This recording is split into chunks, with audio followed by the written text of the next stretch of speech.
There are some kinds of childhood trauma that everyone knows is bad and wrong, including the child. But one of the really hard things about narcissistic abuse is that a parent can simultaneously hurt a child with neglect and this kind of random control and punishment, and at the same time make that child confused about what anything means. And if you grew up this way, you've probably had to work really hard to figure things out, to get it, to see that it wasn't you. You didn't do anything wrong. And in fact, nothing you could have done would have made that parent rational or loving. And you end up with basically a developmental delay on being able to accurately read reality, which completely undermines your ability to be happy and flourish, especially in terms of the people you let into your life. So my letter today is from a woman I'll call Phoebe, and she writes, "Dear Anna, I grew up with a lot of childhood trauma. My mother got pregnant with me when she lost her virginity at 16. All right. This is a longish letter, so sit down and relax. There is a lot to unpack here. This mother story is incredible. So I'm going to circle what I want to come back to on a second reading, but let's read through and see what's going on in Phoebe's life. She says, "My father was amazing, but my mom had a lot of stuff. My mother's mom, my grandma, was a survivor of the atomic bomb in Hiroshima. And there's a lot of ancestral trauma. Yeah. My mom abused my father, and she divorced him when I was 3. And my mother became a trauma in my life that I am just now figuring out at age 40. After dealing with 2 alcoholic/substance abusing stepdads, a lot of denial about what was occurring with my mom, and triangulation from my mom with other family members, I ran away from home when I was 16, which my mom flipped around on me and told me I had abandoned her and refused to have anything to do with me for years." So you see why I started off talking about narcissistic abuse. All right. "I've spent decades trying to, quote, make things right with my mom and find forgiveness towards her. I only realized 2 or 3 years ago she most likely has a personality disorder. Yeah. Around the end of COVID, she conned my then partner and me to move into my grandfather's house, her dad, to look out for him after a fall. She lied to me about how bad off he was, and by the time Grandpa got out of the rehabilitation center, we had already given up our place and moved into his. She told me she would help me with Grandpa, and I just needed to be around to monitor him to make sure he didn't fall again. Instead, she disappeared. She bought a camper and went on a bunch of vacations. If she did stop by, it would only be for 20 minutes to pick up mail and bills because she was in charge of his money. Whew. Meanwhile, I was left alone with my grandfather. He couldn't get dressed on his own, could barely walk using a walker. He couldn't bathe himself, go to the bathroom alone, or even wipe himself on the toilet. When he fell over and I couldn't pick him up, I called my mom, and she told me not to call 911 and then told me to grow up and get over myself." You have a doozy of a mom here, Phoebe. Turned out she arranged all this so social services wouldn't put him in a home because her inheritance would go to the state and not to her. All right, I know the type.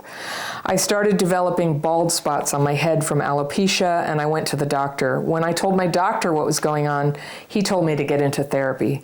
My therapist at the time had me read the book Stop Walking on Eggshells by Paul Mason and Randy Krieger, though through that reading, my mom checked most of the boxes of being a borderline/narcissist.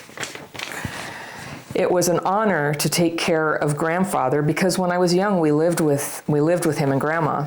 And during that time, my mom was running around with men, and when she was around, she was never present. When I was a child, she would often forget about me and leave me places and eventually come back to get me. My grandparents raised me for most of my childhood, except when my mom was married.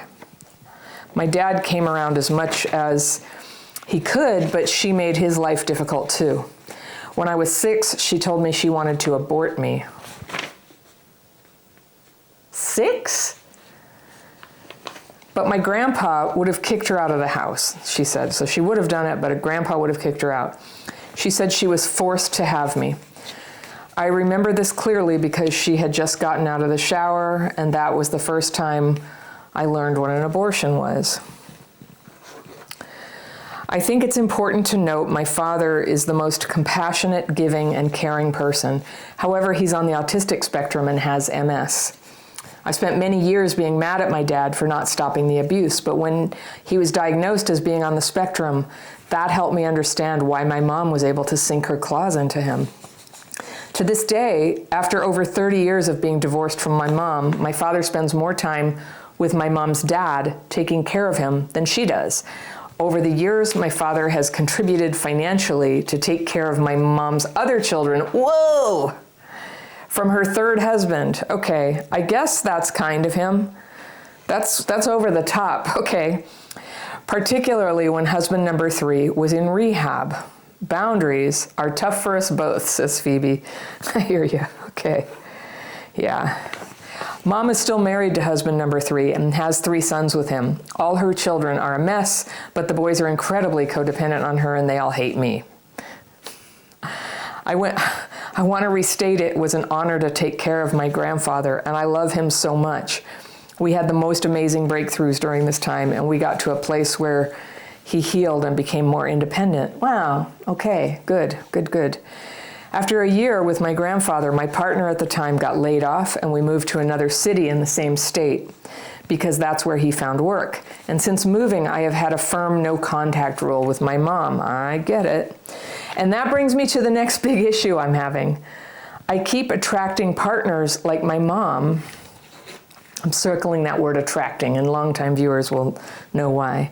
I keep attracting partners like my mom that reflect my childhood trauma. I feel so dumb because it was only in my late 30s that I started connecting the dots. It's not dumb, you're just like everybody who's traumatized. It does take time to connect the dots.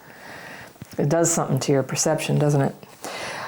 My partner that I was with at Grandpa's, we'll call him Leo, he was the love of my life and we were going to get married. He even moved into Grandpa's house and took care of me financially so that I could take care of my grandfather. The first year and a half of our relationship had red flags retrospectively, but I was so in love and didn't see them.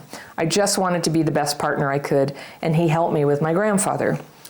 I met Leo online. He said he was from Ireland and his mom died in a car accident when he was 19 and his dad passed away in his early 20s. He said he moved to this country to pursue the American dream, and we got coffee on our first date and it was love at first sight.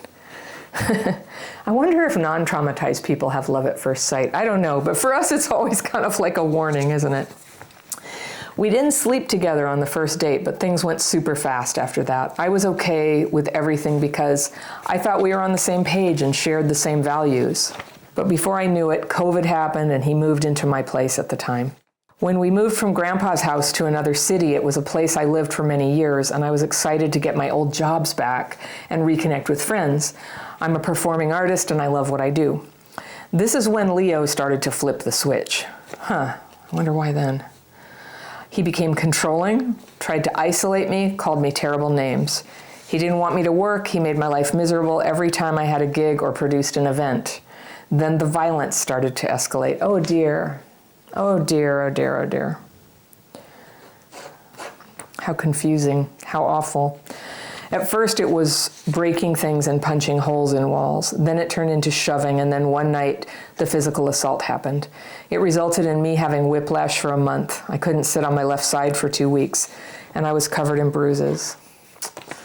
I kicked him out for a month, and then I let him back in because he was supposedly going to domestic violence therapy, anger management classes, reading books on domestic violence, and journaling. Our new place was wonderful and things were okay. I still walked on eggshells, and there was only one outburst. I hate to say this, but it was good compared to the last year of our relationship. However, I felt he was cheating me. He had 3 phones, and I just had a feeling. This was the first time I have ever gone through anyone's phone, but I had a passcode to one of his phones, and I crossed that line. Not only was he cheating on me, but he had been taking videos of our intimate moments without my knowledge or consent. I felt so violated and so humiliated, and he wasn't from Ireland. He was from the Midwest, and his mom hadn't died in a car accident. She was still alive, living in the Midwest, and he was still in contact with her. And he also turned out to be a porn addict, was cyber-stalking his ex, and never went to therapy. He literally faked an Irish accent to me, my friends, and my family 24/7 for 3.5 years. I told a friend what was going on, and a group of friends packed up 4 cars of my stuff while he was at work, and I left with the dog. I got in touch with a local domestic violence center, and they helped me get my name off the lease. Currently, I'm sleeping on an air mattress in a friend's basement, and I am broke and brokenhearted. I'm so proud of you actually getting out. I had over $10,000 in savings when I met Leo, and it's all gone. Leo has had 6 jobs in the past 3.5 years and made my life hell anytime I tried to work a part-time job in conjunction with my gig work. When I made money or left the apartment, I had consequences. I constantly had to dip into the savings to keep us afloat, and it is all gone. There is so much more to this story, but when he was, but when he moved in with me, he only had a grocery bag full of clothes and nothing else. I also drove him around most of our relationship. He lied about having issues with his passport, but actually had a suspended driver's license from the state he came from. At the beginning of this year, he got a license and a nice Jeep. Around this time is when he got really violent and started cheating on me. Leo is now living in our really nice apartment with a nice vehicle, and he even has the mattress I bought right before we got together. Now I'm homeless, broke, sleeping on an air mattress, and struggling to put myself back together again. Yeah. I'm having a really hard time right now. I struggle with the trauma bond, CPTSD, dissociation, depression, insomnia, nightmares, and the list goes on.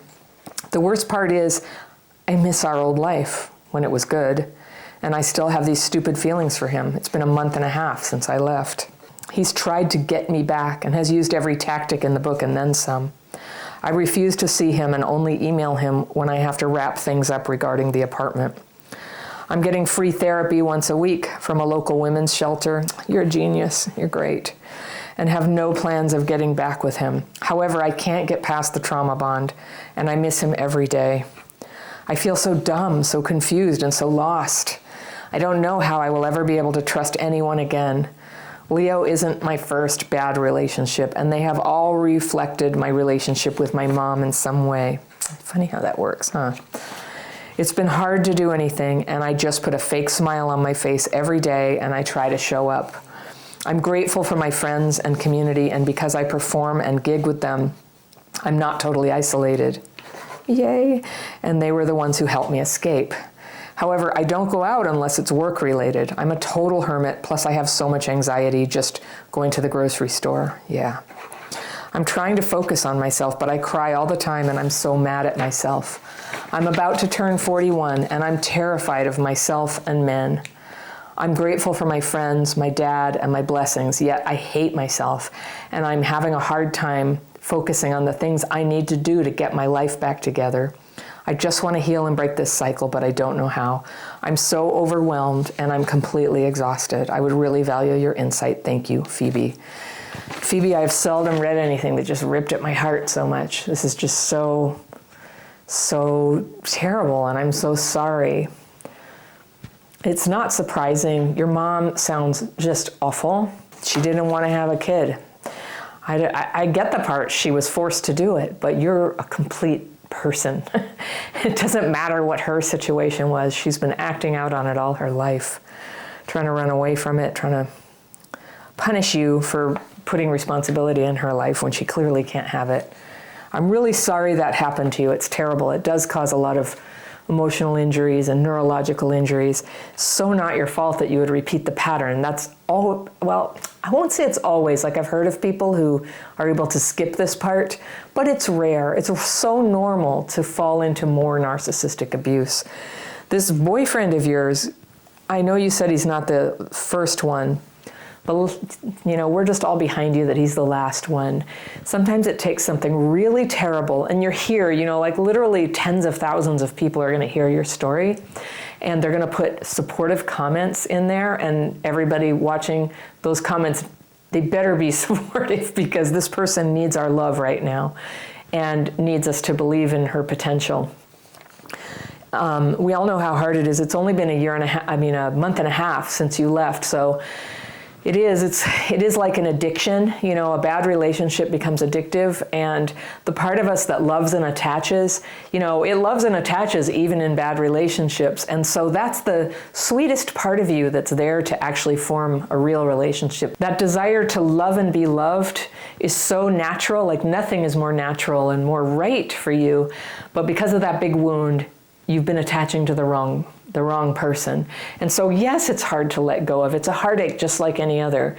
But this is the time, you know that story where Odysseus had to tie himself to the mast so he didn't end up jumping in and drowning with the sirens from the ship.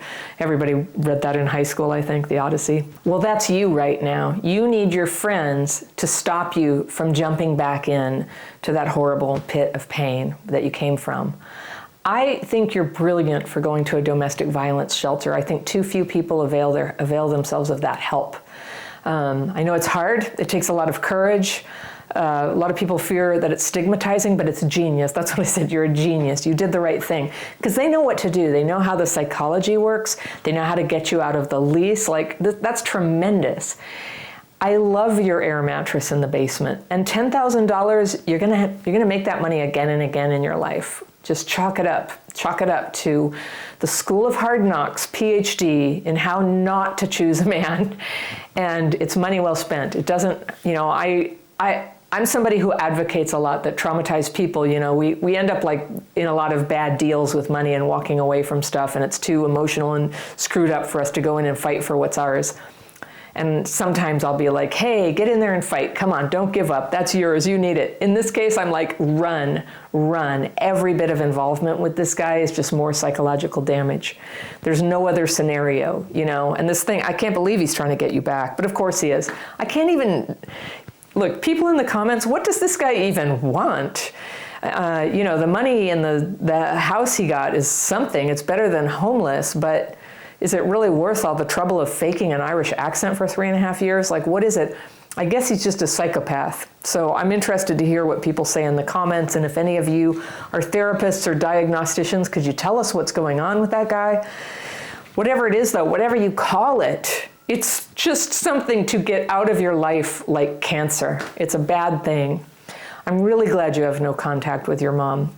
That's another thing people know. I'm nuanced about that. I'm like, oh, no, one day at a time. I'm glad you're out of there. You sound like an extraordinary person. I love that you cared for your grandfather. I love that you work in the performing arts and have managed to support yourself this way. I love that you got yourself help. I have a feeling about you. I think you're going to rise up out of this and surprise yourself how strong and capable you are, how much you're able to create a lovely life for yourself. And in time, maybe meet a partner who's right there with you. There's a lot of healing that has to go on along the way. And, you know, when you begin to see, when I said your gut told you there were lies, right? Good gut. That's good. You had instincts. So you have all these things working for you, but now you get to trust yourself. And I know when we have trauma, you can't always trust your gut instincts because sometimes, you know, insecure attachment, fear, they get in the way and we will see trouble where there is no trouble. So maybe we take more time before we decide if something is terrible or not. Maybe we talk to our friends or therapist about it before we decide if it's terrible or not. But the worst thing that can happen to a person who's been through what you've been through is to suffer in silence and isolation and just keep thinking that somehow if you dance just the right tap dance and are nice enough and don't ask any questions, that somehow they won't get mad, and if they don't get mad, everything could somehow magically be okay. But you know how it is with people like this pattern of person. So just assume that your complex PTSD. And, you know, by the way, what's going on right now, what I relate to is it sounds like active PTSD, that what this guy did to you has traumatized you in present time. And for those of us who have childhood trauma, like when adult trauma kicks in, it can be a real trauma storm. And you're going through a trauma storm right now. This is the time to get your sleep, drink your water, no alcohol, Treat yourself extra nice with food. You know, go easy on the sugar, go strong on protein, eat your meals, eat healthy meals, and then stay very, very connected to other people. Get exercise, go outside and see the sun every day. Like, spend some time out there moving around. As soon as you're ready, do things that are, intense and make you sweat. Maybe your performance life does that, I don't know. But that's really important, and going outside and moving, and then doing movement things with other people is very good for a trauma storm. Another thing you might want to try, something that I did when I was in the middle of my trauma storm, is EMDR, eye movement desensitization and reprocessing. That's the long word for it. But EMDR is now a common and validated scientifically approach to healing intense memories and that adult onset trauma. The thing that happened to you with this boyfriend and recent things in your life, you can really help to move them from the point where they are still activating your panic and trauma response to where very quickly, like sometimes in just one session, they sort of like move on over into the memory bucket. So I had that happen. I had some just incredibly bad things happen. And when bad things happen in my adult life, the childhood trauma would come out too. And it would just seem like I'm going to drown here. EMDR helped me not drown, but sort of grab onto a raft, move that thing that was constantly adrenalizing me and making me kind of be like, moved it into a memory. I can remember what happened, but it no longer activates me like that. It was incredible. And there are different kinds of practitioners. The practitioners that I've had two, and the one that I liked the best was the one that didn't make me talk about the memory, who just go, are you thinking about the memory? I go, yeah. Okay, now, and I was holding these paddles that vibrated. It's a system of activating left side, right side of your brain. You can do it by moving your eyes. You can do it with stimulation in your hands. There's a number of ways to do it. And you can even do it yourself, but I think it's pretty cool to do it with a practitioner who guides you through the process and helps you visit the old memory, visit how you want it to be, and then you get this stimulation, left hand, left side, right side, that somehow helps your brain complete the process of putting that experience into the memory bucket. I call it memory bucket. There's no bucket in your brain, obviously, but sometimes there's some traumatic things that happen that they're active. They're active. That's different than something that's plopped into your memory. Accessible when you want it, but not active, not like bumping around your head and constantly triggering you. So I would recommend that for you. You've probably heard of that before. I'm sure your therapist can hook you up with it. So far, everything you're doing is just right. So you just keep putting one foot in front of the other, and it feels like the future is this giant forever with nothing in it. But that's just the trauma talking. It's not. It's getting better right now. And I wouldn't be surprised if a couple years from now, when things are so much more stable and connected, and all this stuff starts to recede into the past, you can see clearly, oh my gosh, that was terrible. You're probably going to keep having those like epiphanies where you're like, oh, that was so much worse than I realized. Like, it's bad, but it's even worse than that. And you'll have the chance to tell people about it when you feel like it. You'll have the chance to act normal around people you just want to act like nothing bad ever happened because you don't know them very well yet. You get to do that. You're going to have social mobility. You'll have that. So all this good stuff is coming your way. But what I remember about the times when I was in a trauma storm is they seemed like they would never end. And after they ended, I would look back and go, it was kind of like right where I was hitting bottom in that trauma storm, that the light started to break and things began getting better. And that moment where things begin to get better is one of the sweetest, most powerful spiritual experiences of my life. I hope you have that too. It's okay if it doesn't feel like it at the time, but you look back and you're like, that really changed me. That was really when I became free to become my true and real self. So I really hope that happens to you. If you need a little help spotting the signs that someone is a romantic manipulator, I've got a free download. It is right here, and you can get it just by clicking on it, and I will see you very soon.